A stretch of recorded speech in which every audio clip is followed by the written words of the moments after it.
നിലമ്പൂരിൽ ഷൗക്കത്ത് ജയിച്ചിട്ടുണ്ട് ഫലത്തിൽ ഷൗക്കത്ത് ജയിച്ചിട്ടുണ്ട്. പക്ഷേ അത് വെച്ച് നോക്കുമ്പോൾ പറയാൻ പറ്റുന്ന ഒരു കാര്യം, പിണറായിയും സതീശനും കൂടെ തോൽവിയല്ലേ ഏറ്റുവാങ്ങുന്നത്? അൻവറിന് അത്യാവശ്യം എല്ലാവരും പ്രെഡിക്റ്റ് ചെയ്തതിനേക്കാളും വോട്ട് കിട്ടുകയും ചെയ്തിട്ടുണ്ട്. ഇതിലെ നമ്മൾ ഈ തെരഞ്ഞെടുപ്പ് തുടങ്ങിയ സമയം പോലെ നമ്മൾ എത്രയോ വീഡിയോ നമ്മൾ ചെയ്തതിൽ നമ്മൾ പറഞ്ഞിട്ടുണ്ടായിരുന്നു. അതായത് വി.ഡി. സതീശൻ എന്ന നേതാവിനെ UDF നേതൃത്വം ഈ ഇലക്ഷൻ ഏൽപ്പിക്കുന്നു. അപ്പോൾ UDFിലേക്ക് ഘടകകക്ഷികളുടെ എണ്ണം കൂടി വരുന്നു എന്ന് പറയുന്നുണ്ട്. അതായത് പല റൂമറുകളും വരുന്നുണ്ട്. ഒരുപാട് പാർട്ടികൾ LDF വിട്ട് UDFിലേക്ക് പോകാൻ പോകുന്നു, മാണി മുതൽ. അപ്പോൾ സതീശനെയാണ് AICC ഏൽപ്പിക്കുന്നത്. അപ്പോൾ പ്രത്യേകിച്ച് ഈ മണ്ഡലത്തിൽ അൻവറിന് ഒരു ശക്തിയുണ്ട്. ഒരാൾ 2 ടേം അവിടെ MLA ആയിരുന്നു. അൻവറിനെ പോലെ ഒരാളാകുമ്പോൾ മലപ്പുറം എന്ന ദേശത്ത് നമ്മൾ പോയി നോക്കണം. ഒരു ഗ്രാമപ്രദേശമാണ്, കമ്മിറ്റഡ് ആൾക്കാർ വളരെ കൂടുതലാണ്. പിന്നെ ഈ പറയുന്ന പോലെ നഗരപ്രദേശമല്ല, കമ്മിറ്റ്മെന്റ് പരസ്പരം കൂടുതലാണ്. അപ്പോൾ ഒരു MLA എന്ന രീതിയിൽ 10 വർഷം അദ്ദേഹം MLA ആയിരുന്നതിൻ്റെ ഒരു കമ്മിറ്റ്മെന്റ് അവിടുത്തെ നാട്ടുകാർക്ക് അദ്ദേഹത്തോടുണ്ട്. ആ കമ്മിറ്റ്മെന്റ് ആണ് ഇവിടെ വോട്ടായി വന്നിരിക്കുന്നത്. ഏതാണ്ട് 20,000-ലധികം വോട്ട് അദ്ദേഹം പിടിച്ചിട്ടുണ്ട്. ആ കമ്മിറ്റ്മെന്റ് മാത്രമാണോ പിണറായിസത്തിനെതിരെയുള്ള ഒരു വോട്ട് കൂടിയല്ലേ? കറക്റ്റ്. പിണറായിസത്തിനെതിരെയുള്ള വിരുദ്ധ വികാരം, പിണറായി വിരുദ്ധ വികാരം കൂടെ. സതീശന് പറ്റിയ തെറ്റാണ് നമ്മൾ പറഞ്ഞു തുടങ്ങിയെങ്കിലും സതീശൻ അദ്ദേഹത്തിന് കൂടെ നിർത്തിയിരുന്നെങ്കിൽ ഈ കിട്ടിയ 20,000 കൂടെ ചേരുമെങ്കിൽ രാഹുൽ മാങ്കൂട്ടത്തിന് പാലക്കാട് കിട്ടിയതിനേക്കാൾ വോട്ട് കിട്ടിയത്. 2, അദ്ദേഹത്തിന്റെ സ്റ്റേറ്റ്മെന്റ് എന്തായിരുന്നു? അദ്ദേഹം ആവശ്യപ്പെട്ട ഒന്ന് മാത്രമായിരുന്നു, ഷൗക്കത്തിനെ ഇവിടെ നിർത്തരുത്, ജോയിയെ നിങ്ങൾ നിർത്തും. പക്ഷെ അവിടെ അദ്ദേഹത്തിന് പറ്റിയ തെറ്റ്, നമ്മൾ ചില ഘടകങ്ങളിൽ മാത്രമേ ചില കാര്യങ്ങൾ ഓപ്പണായിട്ട് പറയാവൂ.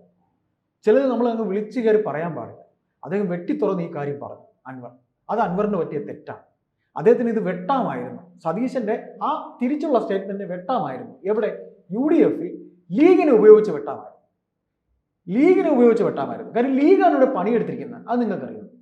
ഇപ്പോ PV അൻവർ നമ്മള് PV അൻവർ ഇപ്പൊ പല നമ്മുടെ ആൾക്കാർ ഇവിടെ ഫ്ലോറിൽ വന്നിരുന്ന പല നേതാക്കളും പറഞ്ഞിട്ടുണ്ട്. പല നേതാക്കളല്ല, നമ്മുടെ ചർച്ചകളിൽ പങ്കെടുക്കുന്ന ആൾക്കാർ പറഞ്ഞിട്ടുണ്ട്. അവർ പറഞ്ഞിട്ടുണ്ട് ലീഗ് ശരിക്കും ഇവിടെ ലീഗാണ് പണിയെടുത്തിരിക്കുന്നത്, കോൺഗ്രസും അല്ല. ഈ ജോയി എന്ന് പറയുന്ന അവരുടെ ആ കാൻഡിഡേറ്റിനെ, കോൺഗ്രസ് കാൻഡിഡേറ്റിനെ അവരുടെ സ്വന്തം മണ്ഡലത്തിൽ പോലും, അദ്ദേഹത്തിന്റെ ജോയിയുടെ സ്വന്തം മണ്ഡലത്തിൽ പോലും വോട്ട് എത്ര വന്നിട്ടുണ്ടെന്ന് വെച്ചാൽ അതുപോലും ഒരു താരതമ്യേന ആ പഞ്ചായത്ത് കുറവാണ്. കോൺഗ്രസിന്റെ വോട്ടുകൾ കുറവാണ്. ലീഗ്, അത് നിങ്ങൾ ആലോചിക്കുക, പാണക്കാട് സാധുക്കളിൽ തങ്ങളെ കുടുംബത്തിനാണ് വോട്ട് ചോദിച്ചിറങ്ങിയിരിക്കുന്നത്. അപ്പൊ ലീഗിന്റെ ആവശ്യമാണ് അടുത്തൊരു ഭരണം വേണ്ടത്. കാര്യം 2ാമത്തെ കക്ഷിയാണ് ലീഗ്. ഇനി ഒരു വേള കൂടി ഭരണത്തില്ലായിരുന്ന ലീഗ് പോയി, UDF പോയി. അതാണ് അവർ പണിയെടുത്തത്. അവർ പണിയെടുത്തതിന്റെ ഫലമാണ് ഇന്ന് ഈ കണ്ട വിജയമെന്ന് പറയുന്നത്. 2, ഈ പറയുന്ന രീതിയിൽ സതീശൻ ഇദ്ദേഹത്തെ തടഞ്ഞു നിർത്തിയത്. അൻവറിനെ കൂടെ കൂട്ടി ഈ വോട്ടുകൾ നേടിയെടുത്തെങ്കിൽ അൻവറിനെ ഒരു വേള നിങ്ങൾ ബ്രാക്കറ്റിലായിരുന്നാലും അദ്ദേഹത്തിനെ നിർത്താം. ഇപ്പൊ അൻവറിനെ നിയന്ത്രിക്കാൻ കഴിയില്ല. ഇപ്പം നമ്മൾ ഇന്ന് ശ്രദ്ധിച്ചോന്നറിയില്ല, പ്രജിത അത് കണ്ടോന്ന് എനിക്കറിയില്ല.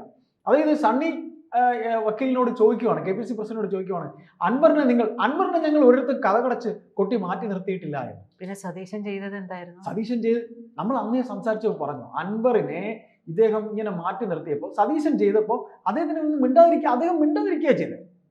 അത് തെറ്റാണ്, വേണ്ട സതീശ അത് ചെയ്യരുതെന്ന അത് അപ്പോഴത്തെ അടവ് നയമാണ്. ഇപ്പൊ KC വേണുഗോപാൽ കോഴിക്കോട് ഉണ്ടായിരുന്നിട്ട് KC വേണുഗോപാൽ കണ്ടില്ലല്ലോ അൻവറിനെ, ഇല്ല. അതും ഒരു അപ്പോഴത്തെ അടവ് നയമാണ്. അവിടെ അൻവറിന് പറ്റിയ പാളിച്ചകൾ നാഴികയ്ക്ക് 100 വട്ടം എന്നൊരു പഴഞ്ചൊല്ല് ഈ നാട്ടുമ്പുറത്ത് വർത്താൻ നാഴികയ്ക്ക് 100 വട്ടം പത്രസമ്മേളനം ഉണ്ട്.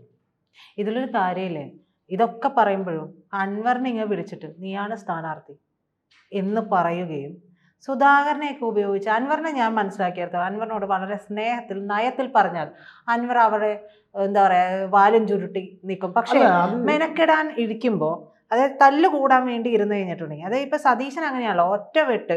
അപ്പൊ ഇപ്പുറത്തുനിന്ന് അൻവറും ഒറ്റ വെട്ടാണ്, ആ രീതിയിലല്ലേ പോയത്. ഇപ്പൊ KC വേണുഗോപാൽ സംസാരിക്കാതിരുന്നതും സണ്ണി വക്കീൽ സംസാരിക്കാതിരുന്നതും സതീശന് വേണ്ടിയല്ലേ പോയപ്പോൾ? അതൊരു അടവ് നയമാണ്, അത് അവരുടെ പാർട്ടിയുടെ അടവ് നയമാണ്. കാര്യം ഒരു പ്രസിഡന്റ് ആകുമ്പോൾ പ്രസിഡന്റ് എപ്പോഴും ഒരു ഫ്ലെക്സിബിൾ ആയിരിക്കണം. പക്ഷെ അവിടെ സുധാകരനെ പറ്റിയത് ഫ്ലെക്സിബിൾ അല്ലാതിരുന്നു. അദ്ദേഹം നമ്മളൊരു പോസ്റ്റ് ഇരിക്കുമ്പോൾ ആ പോസ്റ്റ് ഒരു ഫ്ലെക്സിബിൾ ആയ ഒരു രീതിയാണ്. നമ്മൾ രണ്ട് ഇങ്ങനെ അങ്ങനെ അല്ലെങ്കിൽ ഇങ്ങനെയല്ല എന്ന രീതിയിൽ കേസ് ഫ്ലെക്സിബിൾ അല്ലാതിരുന്നത് പിണറായിയോട് മൃദുസമീപനം പുലർത്തുന്ന കാര്യത്തിലല്ലേ? കെ സി വേണുഗോപാലോ? കെ സുധാകരൻ. കെ സുധാകരൻ അല്ല, കെ സുധാകരന്റെ കാര്യം എന്ന് പറഞ്ഞാൽ, കെ സുധാകരൻ ഇതിൽ എടുത്തിരിക്കുന്ന ഒരു നിലപാടെന്ന് പറഞ്ഞാൽ, കെ സുധാകരനെ ഒരു ഭയങ്കരമായ KPC പ്രസിഡന്റ് സ്ഥാനത്ത് നിന്ന് അദ്ദേഹത്തെ മാറ്റി. അദ്ദേഹത്തിന് ഈ പറയുന്ന വി ഡി സതീശൻ അടങ്ങുന്ന സംഘം കളിച്ചിട്ടാണ് അദ്ദേഹത്തിന് പഞ്ചായത്ത് ഇലക്ഷൻ പോലും ഇരിക്കാൻ സമ്മതിക്കാതെ, പഞ്ചായത്ത് ഇലക്ഷൻ വരെ പോലും ഇരിക്കാൻ സമ്മതിക്കാതെ അദ്ദേഹത്തിന് പുറത്താക്കിയത്. അങ്ങനെ വരുമ്പോൾ അദ്ദേഹത്തിന് KPCCയുടെ പുതിയ നേതൃത്വത്തിൽ പ്രത്യേകിച്ച് വി ഡി സതീശനോട് പ്രശ്നം ഉണ്ടാവും. അദ്ദേഹം പുതിയ പ്രസിഡന്റ് സണ്ണി തന്നെ വരണമെന്ന് അദ്ദേഹം വന്നതിൽ അദ്ദേഹത്തിന് വളരെ ഇഷ്ടപ്പെട്ടിട്ടുണ്ട്. കാരണം അദ്ദേഹത്തിന് ശേഷം DCC പ്രസിഡന്റ് ആയിരുന്ന ആളാണ് കണ്ണൂർ. അപ്പൊ അതിന്റെ ഒരു സോഫ്റ്റ് കോർണറാണ് അദ്ദേഹം മിണ്ടാതിരിക്കുന്നത്. പിന്നെ ഒന്ന് പ്രീത പറഞ്ഞതിൽ ഒരു പോയിന്റ് അത് വ്യക്തമായോ എന്ന് എനിക്കൊരു സംശയമുണ്ട്. അതായത് പ്രീത പറഞ്ഞു, എന്തുകൊണ്ട് ഈ പറയുന്ന വ്യക്തിയെ, അതായത് ഈ അൻവറിനെ ഇവരെ കൊണ്ട് നിയന്ത്രിക്കാൻ പറ്റൂല? ഇവരെ കൊണ്ട് നിയന്ത്രിക്കാൻ പറ്റും. ഇപ്പൊ കെ മുരളീധരൻ പറഞ്ഞാൽ അൻവർ കേൾക്കും. അതാണ് പ്രീത പറയുന്നത് എനിക്ക് തോന്നുന്നത്. കെ മുരളീധരൻ പറഞ്ഞാൽ കേൾക്കും, സുധാകരൻ കേസ് പറഞ്ഞാൽ കേൾക്കും, കെ സുധാകരൻ പറഞ്ഞാൽ കേൾക്കും, ബാക്കി എല്ലാവരും പറഞ്ഞാൽ ഇദ്ദേഹം കേൾക്കും. ആര്? ഈ പറയുന്ന അൻവർ കേൾക്കും. അങ്ങനെ അൻവറിനെ ഒരു സൈഡിൽ അങ്ങനെ നിർത്തി കൊണ്ടുപോകേണ്ടതായിരുന്നു. നമ്മൾ ഈ ചില വെട്ടുപോത്തുകളെ നിയന്ത്രിച്ച് നിർത്തിയാൽ വെട്ടുപോത്തുകൾ നമ്മളെ കൂടെ നിൽക്കും. കായിക രീതിയിൽ പെരുമാറേണ്ട രീതിയിൽ അതിനെ കൊണ്ടുപോയാൽ അതാണ്. അതെ, അൻവർ ഇങ്ങനെയാണ്. അൻവർ പക്ഷെ ഇപ്പൊ ഒന്ന് ആലോചിച്ച് നോക്കുക, അൻവർ ഫാക്ടർ എന്ന് പറഞ്ഞാൽ ചില്ലറ 20,000 വോട്ടാണ്. 2 ലക്ഷം വോട്ടേഴ്സിൽ 20,000 വരെ വോട്ട് അദ്ദേഹത്തിന് കിട്ടുക. വെറും 60,000 വോട്ടേ കിട്ടിയിട്ടുള്ള ആർക്ക്? ഈ ജയിച്ച സ്ഥാനാർത്ഥിക്ക്. ആലോചിച്ച് നോക്കുക, ഭരണവിരുദ്ധ വികാരം ഉണ്ടായിട്ട് പോലും 60,000 വോട്ടേ ഷൗക്കത്തിന് കിട്ടിയിട്ടുള്ളൂ. അപ്പൊ ഷൗക്കത്ത് അത്ര വലിയ ഒരു ഗ്ലേസിംഗ് ക്യാരക്ടർ ഒന്നും അല്ല. ആ 60,000 വോട്ട് ശരിക്കും പറഞ്ഞു കഴിഞ്ഞാൽ ലീഗിന്റെ വോട്ടാണ്. ലീഗ് പണിയെടുത്ത വോട്ടാണ്. അതെ, ഈ 63,000 പ്ലസ് 25,000 കിട്ടിയ അൻവർ അപ്പൊ 88,000 വോട്ട് ഒരുമിച്ച് കിട്ടേണ്ട ആളായിരുന്നു. ഏതാണ്ട് 1,00,000 മണ്ഡലത്തിലെ നേർപകുതി വോട്ട് ഇദ്ദേഹത്തിന് കിട്ടേണ്ടതായിരുന്നു. സമാനമായ രീതിയിൽ ഏതാണ് ചില്ലാനം വോട്ടുകളുടെ കുറവേ സ്വരാജിനും ഇദ്ദേഹത്തിന് 50,000 ചില്ലുവന വോട്ട് കുറവേ ഉള്ളൂ. ഇത് വെച്ചിട്ടായിരിക്കും ഇപ്പൊ ഗോവിന്ദൻ കണക്കെടുത്തോണ്ടിരിക്കുകയായിരിക്കും AK സെന്ററിൽ പറയാനായിട്ട്.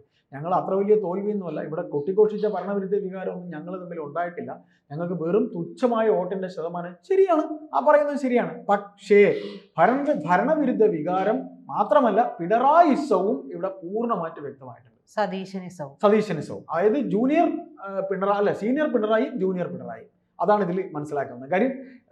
ഈ പറയുന്ന ഈ സ്വരാജിനെ സ്ഥാനാർത്ഥിയാക്കിയത് ഹിന്ദു പ്രീണനം എന്ന് പറഞ്ഞു. ഇപ്പൊ BJPക്ക് കിട്ടിയ വോട്ടുണ്ട്, BJPയുടെ സ്ഥാനാർത്ഥിക്ക് കിട്ടിയ വോട്ടും അത്ര മോശം വോട്ടൊന്നുമില്ല, അതും അത്യാവശ്യം വോട്ട് കിട്ടിയിട്ടുണ്ട്. അപ്പൊ ചുരുക്കത്തിൽ നമ്മൾ ഇതെല്ലാം കൂടെ കൂട്ടിച്ചേർത്ത് വായിക്കുമ്പോൾ പിണറായിസവും തോക്കുന്നു, സതീശനിസവും തോൽക്കുന്നു. പാർട്ടിക്കകത്ത് സതീശനും ഉള്ള അപ്രമാദിത്വം കുറയുന്നു, പാർട്ടിക്കകത്ത് CPM-നകത്ത് പിണറായിക്കുള്ള സ്ട്രെങ്തും കുറയുന്നു. പിണറായി ഇനി ഒന്നുകൂടി പാർട്ടിക്കകത്ത് ശക്തി കുറയുന്ന പിണറായി ഇനി അവർ തന്നെ ആലോചിച്ച് അവർക്കിനി മറ്റൊരു പിണറായി വേണോ, തലപ്പത്തേക്ക് ഇനി ആര് വരണമെന്ന് അവർ ചിന്തിക്കണം. ഇനി നമ്മൾ കുറെ കാര്യങ്ങൾ ഇനി വരുന്ന 10 മാസത്തിനകത്ത് കാണേണ്ടി വരും. ഇവിടെ ചിലപ്പോൾ തേനും പാലും ഒക്കെ ഒഴുക്കാനുള്ള കാര്യങ്ങളൊക്കെ ആലോചിക്കും. കാര്യം ഇനി ഒരു 50 ആൾക്കാർ പോലീസുകാരുടെ അകമ്പടിയോടൊക്കെ അദ്ദേഹത്തിന് ഇനിയും പോകണം. പക്ഷെ അദ്ദേഹത്തിന്റെ ആരോഗ്യം അനുവദിക്കുന്നില്ല. അദ്ദേഹത്തിന് ഒരുപാട് ആരോഗ്യ പ്രശ്നങ്ങൾ ഉണ്ടെന്നാണ് തലസ്ഥാനത്ത് കഴിഞ്ഞ ദിവസം നമ്മുടെ സുഹൃത്തുക്കളായിട്ടുള്ള ചില പത്രപ്രവർത്തകരൊക്കെ പറഞ്ഞത്. അദ്ദേഹം എന്തായാലും മത്സരിക്കാൻ ഉണ്ടാകില്ല എന്ന് വരെ പറയുന്നുണ്ട്. ഇപ്പോൾ ഇന്നത്തെ ദിവസം ശരിക്കും ഷൗക്കത്താണ് ജയിച്ചുവെങ്കിലും UDF ആണ് ജയിച്ചുവെങ്കിലും പിണറായിസം പരാജയപ്പെടുന്നു, അതുപോലെ തന്നെ സതീശനിസവും പരാജയപ്പെടുന്നു. സത്യത്തിൽ അൻവറിന്റെ ദിവസമല്ലേ ഇന്ന്? ശരിക്കും അൻവറിന്റെ ദിവസമാണ്. അൻവറാണ് വിജയിച്ചിരിക്കുന്നത്. അൻവർ നിലമ്പൂർ ജയിച്ചു എന്ന് തന്നെ. കാര്യം ശക്തരായിട്ടുള്ള 2 മുന്നണികൾക്കെതിരെയാണ് അൻവർ മത്സരിച്ചത്, അതും ഇത്രയധികം പടവെട്ടി. അപ്പം നമുക്കതിൻ്റെ നന്ദി അൻവർ കൊടുക്കേണ്ടത് ആർക്കാണ്? അൻവർ കൊടുക്കേണ്ടത് ഈ പറയുന്ന പോലെ ആ നാട്ടുകാർക്കാണ്. അൻവറെ 9 കൊല്ലം, അല്ലെ 9 അല്ല 10 കൊല്ലത്തിനടുത്ത് അൻവറെ അവരുടെ MLA ആയി വാഴിച്ച നാട്ടുകാർക്കാണ്.